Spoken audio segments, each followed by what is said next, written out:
I guess a little something about trying to drop by.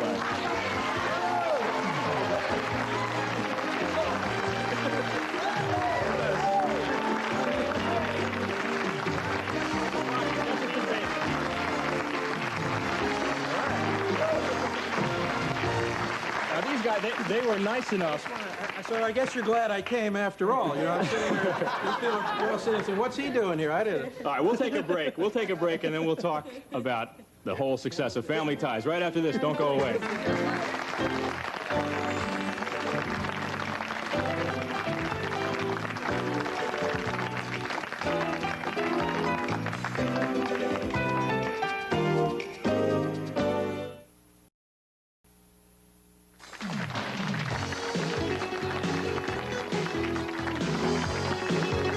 Hello there, we are back. We're joined by Michael Fox and Justine Bateman. We're talking with Gary David Goldberg. Now, Gary, Family Ties, it's a little, I guess, based on your life a little bit. Right. I just want to say, these people are supposed to be working. Yeah. They're supposed to be working. You got a funny to line. leave work because the boss isn't there. Sure. While the cat's away, the mice will play. Now, how did you find these guys for the parts? It's an interesting story that Judith Weiner was our casting director. And she was a very big fan of Michael Fox, and she brought the him. inventor of the Frankfurter, I think. And she brought him to our attention. And And you saw him? And yeah, we saw him. Interestingly enough, you know, it's a very bizarre process of, you know, reading actors, and, you know, you have, it's like a singles bar. You have, you know, 15 minutes or 15 seconds to find out if you're, what's going to happen, you know, and sometimes people get up wrong and they make mistakes a lot in the room. I think Brandon Tartikoff turned down, you know, Tom Cruise and Paul Newman in the same day, you know, for a series. So trying to move in that direction, I actually, the first time, so Michael didn't think he was right for the part. Just shows you that it's much more important to be lucky than smart. yeah, right. But Judith Weiner would not let me make that mistake. And she kept saying, you must see Michael Fox again. You must see Michael Fox again. He is far and away the best out there. This is the biggest mistake of your career. Of course, I was getting very upset. I kept saying, Judith, I wrote this part. I created it. This is not the guy. You know, I think I know what I'm doing. And she, please see him again, please. And finally, you know, after months of begging, we saw Michael again. He came in and he was who he is and fabulous. And as soon as he left, I turned to Judith and I said, why didn't you tell me about him? What did you feel when you went in there the first time to read? Well, first time I went in there, I knew that I bombed completely. And I was kind of in a similar situation to what Gary was in 15 years ago, whatever. I mean, I was eating styrofoam and, you know, can you eat this? And so I needed the work very badly. And I went in and was terrible, and Gary wanted nothing to do with me. And then the second time I went in, Judith finally fought, and after a month they let me come back. And I was given all these reasons why I wasn't taken seriously the first time and what I should do differently. And I went in, and Gary said, you understand what it was that wasn't right about the first time? And I said, well, you know, why don't you tell me? So Gary went. As you can see, Gary, you know, we'll put together 5 or 6 sentences, let you know how he's feeling. And he talked for about 5 minutes about what it was that was different. He said, you understand what I mean? I said, I have no idea. You're either going to hire me or you're not. And then that was it, and it went well after that. It was funny. Remember, we went over to NBC, and after, you know, you have to read for all the people there. It's like 100 people. There's about 100 people in the room, and Michael came in, and by this point, I was, you know, really in love and wanted this to go well. And so then they would say, well, what were your credits, Mike? You know, and he said... Well, I was trying to think of, you know, the NBC things I had done because Brandon Tartikoff was in the room.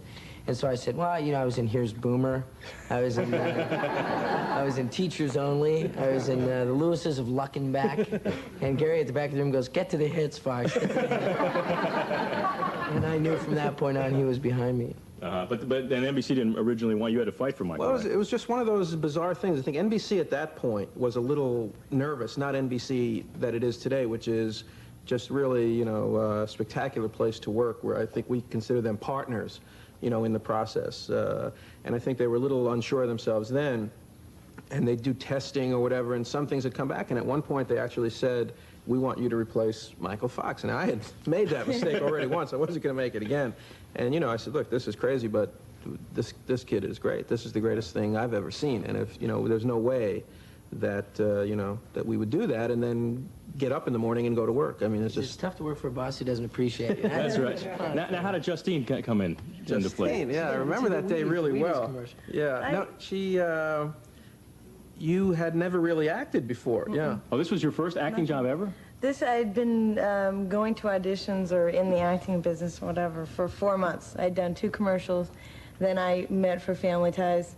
And because of my inexperience, I didn't really know what a pilot was. You know? So I think that's part of the reason I got Mallory. Is I had no idea what I was in, and people afterwards say, well, weren't there a lot of girls going up for it? Weren't you pressured by the odds? And I said, I had no idea. I had so no idea naivete what. didn't give you any That's pressure. why I embodied Mallory. I was sort of like free of any When we did the pilot, intrusion. there was a we shot the pilot in about 7 days or something, and there was an actress in the pilot who played my girlfriend. And for one reason or another, the first choice that they had made didn't work out, so they had to replace her. So it's like our 3rd day, and we come in and we see there's a new actress in this at the table, and we just kind of looked at each other and said, "We're out of here." We thought that's the way it goes. Boom, you're out, you're gone. I was taking an RTD bus to the studio every day, and in fact, we no, we shot it across KTTV, across yeah. the street. Yeah, no, we actually have a picture of your car. You got a car. At the end of the first season, I was actually able to buy a car. There it is. and I was Thank you. very Thank you, grateful. Mr. Goldberg.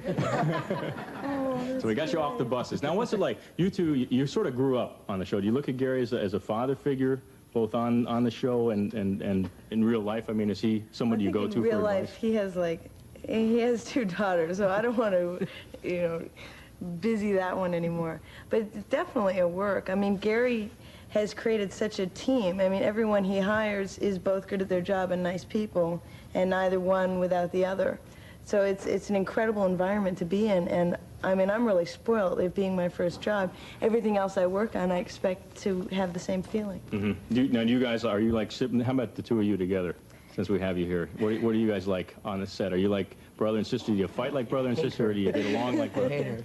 I hate her. She's an annoyance. And Yeah, haven't you heard? No, We there was, hate each other. You guys hate, you see, because you see I all this don't know. stuff in the market. Now, what is all that? That's all just. I don't know. We've been friends for so long, and it's so funny. The question that we get most is, you know, someone will say, "So is there anything going on there with you two?" And it's like that's sick. That's my sister. That's just sick. No, that's sick.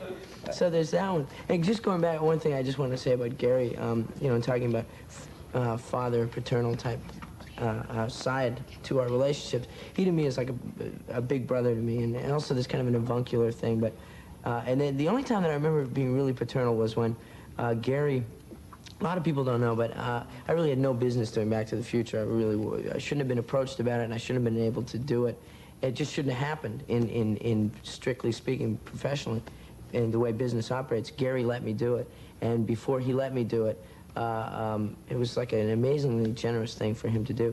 But we were walking on the beach in Malibu, and Gary had his pant legs rolled up and his big beefy arm around him. He's like, "Well, son, I'm gonna let you go out there into the real world. But I expect you to, you know, to be a good guy and to do what's right." And things worked out well. Yeah. But in another way, Gary's like the only guy I know who's as flaky as I am, and does okay. And I can stay back and say, "Geez, he's as flaky as I am," and people respect him. He does a nice job, so I guess it's okay. But how did you feel when all of a sudden they say, you know, we want Michael to go off and do movies? Were you worried you're going to lose him? Well, it was interesting. I wasn't worried. My first instinct was great. You know, I love this guy. This is a great chance. I love Steven. I love Amblin.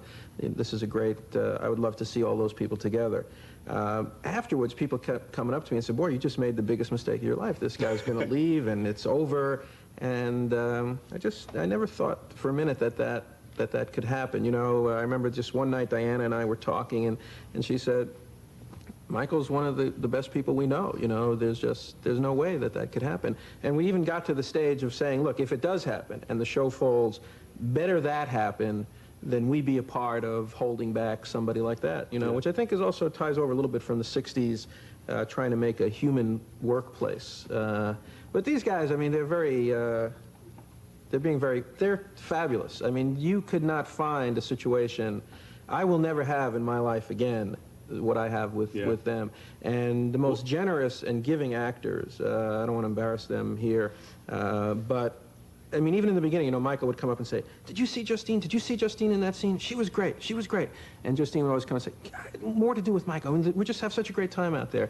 And also with the guest actors who'll come on and guest directors. And the two people that they will always come and say, You know who really made me feel comfortable? You know who really made me feel at home? Was Michael and Justine. Yeah. So, Well, it really goes up on the screen, as they say, because I mean, it's the warmth and the love that you guys have goes into that show, and I mean, it's such a terrific show. It keeps getting better and better. So thank you. in 5 years, or 6 years, I guess it's been now, Justine went from someone who had never done a piece of extended, acting in her life to being, I think, one of the funniest and finest actresses Yeah. on television. I mean, she's just Well, I brilliant. don't make this stuff up. You are terrific. Thank you, Justine. Thank you so much for stopping by. Michael, congratulations on the Emmy, too, by the way. And to all of you, I want to thank both of you guys for being here. We will take a break and continue the show right after this. Don't go away.